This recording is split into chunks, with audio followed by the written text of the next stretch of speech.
Assalamualaikum warahmatullahi wabarakatuh. Perkenalkan, nama saya Mukul Sabtullah dari kelas 2024B dengan NIM 052. Di sini saya akan sedikit memberikan penjelasan tentang apa itu MQTT, COAP, dan HTTP.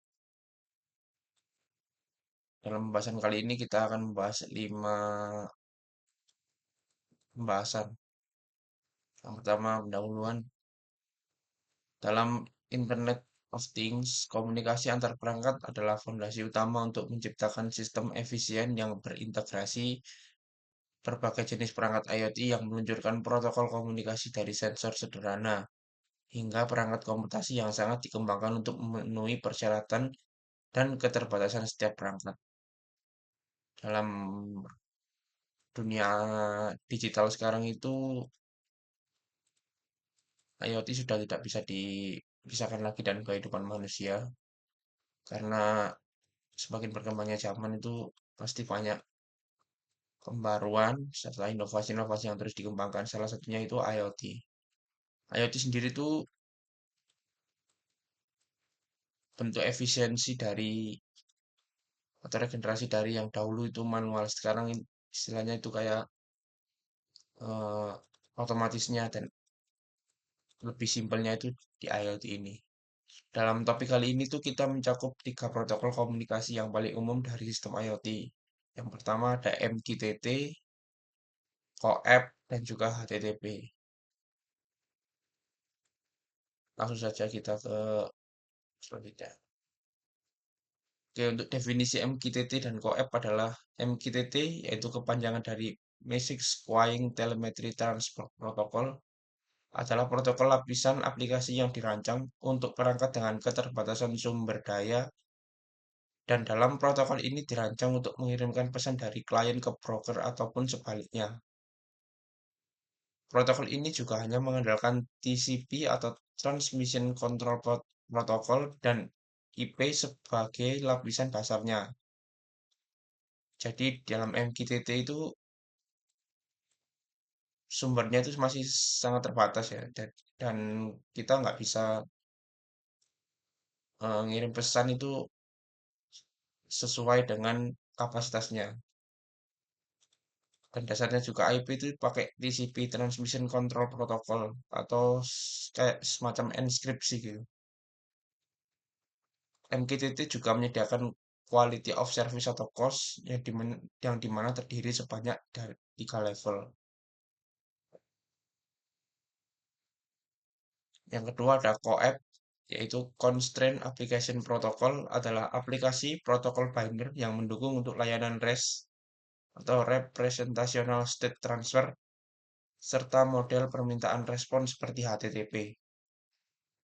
CoAP juga menggunakan UDP atau User Datagram Protocol sebagai transport dan DTLS sebagai keamanan.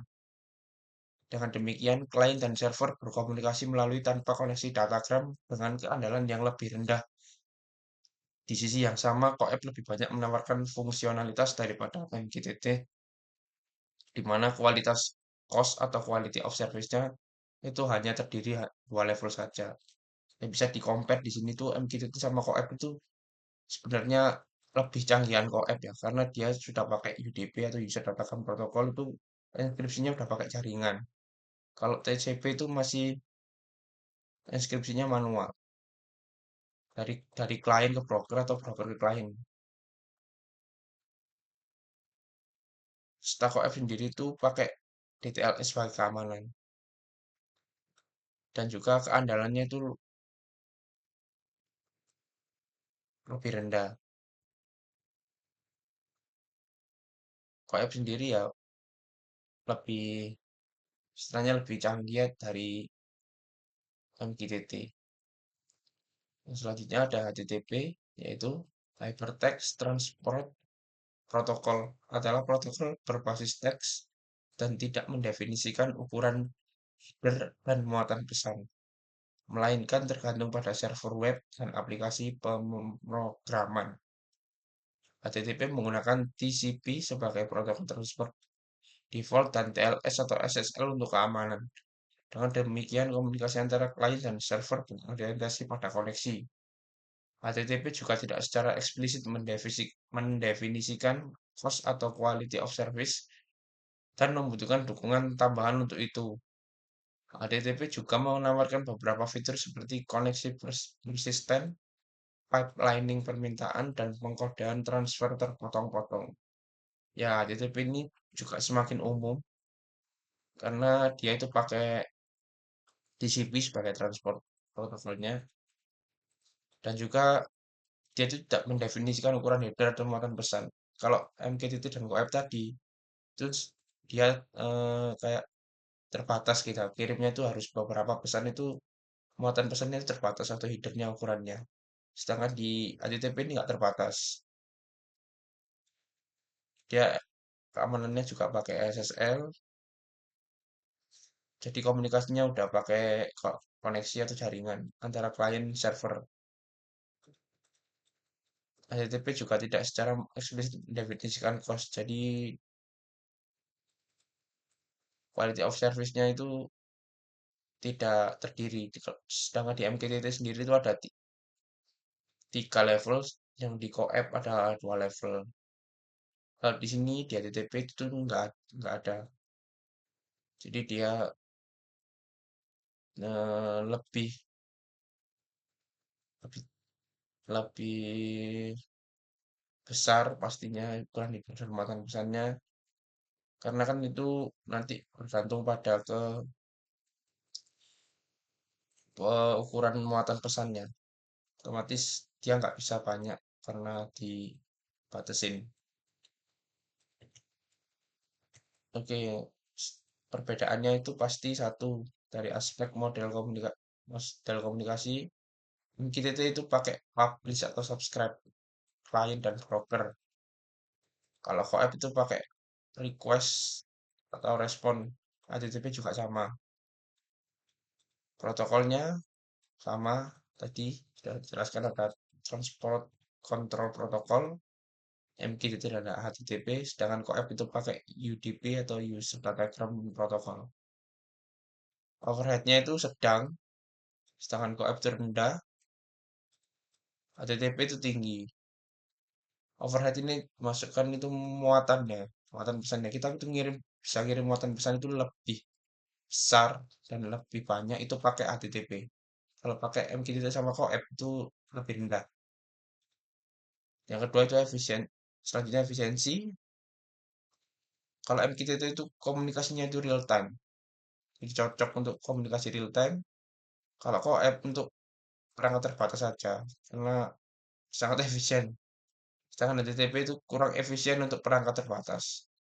Jadi dia kalau perangkatnya terbatas dan nggak memenuhi, HTTP itu nggak cocok tuh di user atau device yang kita gunakan untuk HTTP sendiri. Terus yang selanjutnya ada keandalan. MQTT itu pakai jaminan via TCP, berarti dia itu keandalannya tinggi. CoAP itu sedang, HTTP juga tinggi. Keamanannya sudah dijelaskan nanti TLS atau SSL.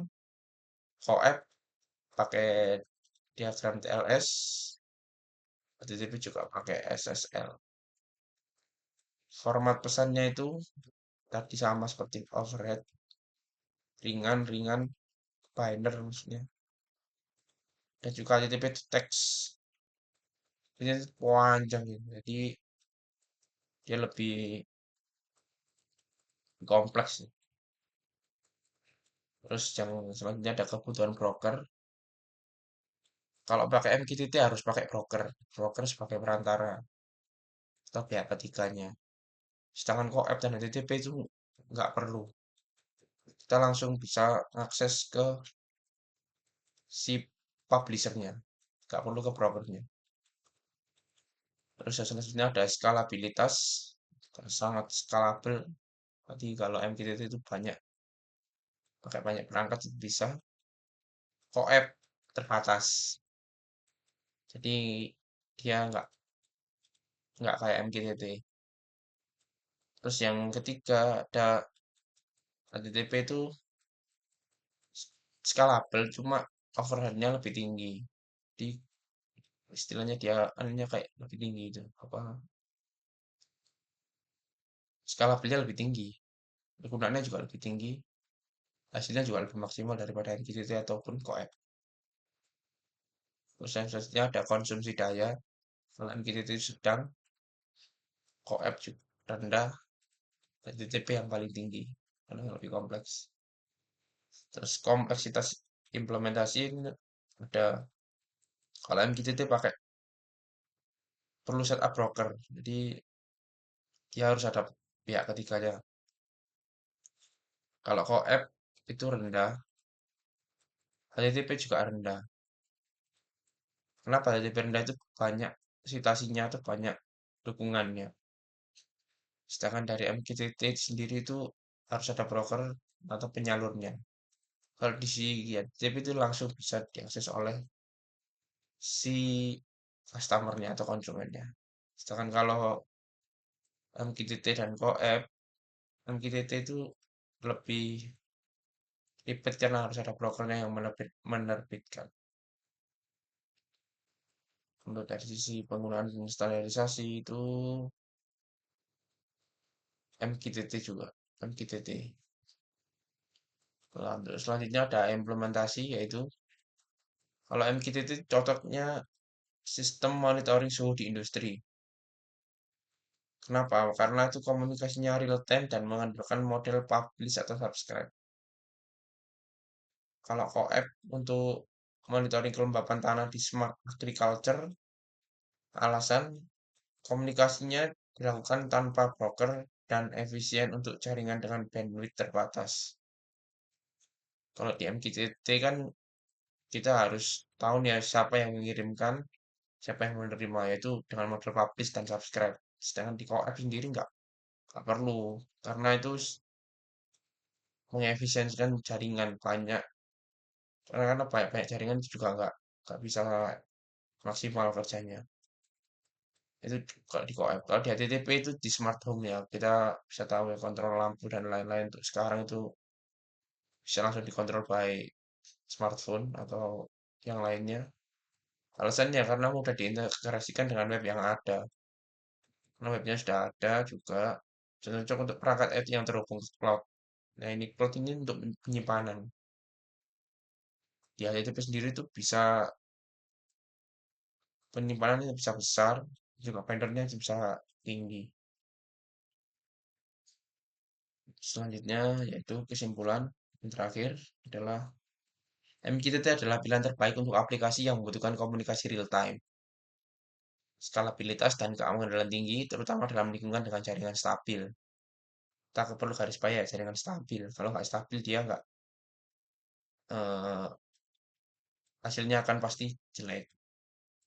Coep lebih cocok untuk perangkat IoT dengan sumber daya terbatas dan jaringan rendah daya, serta aplikasi yang memerlukan efisiensi dan dukungan RESTful.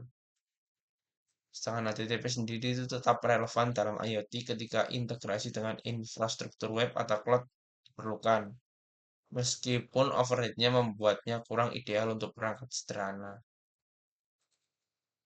Oke, itu saja yang dapat saya sampaikan. Kurang lebihnya mohon maaf. Wassalamualaikum warahmatullahi wabarakatuh.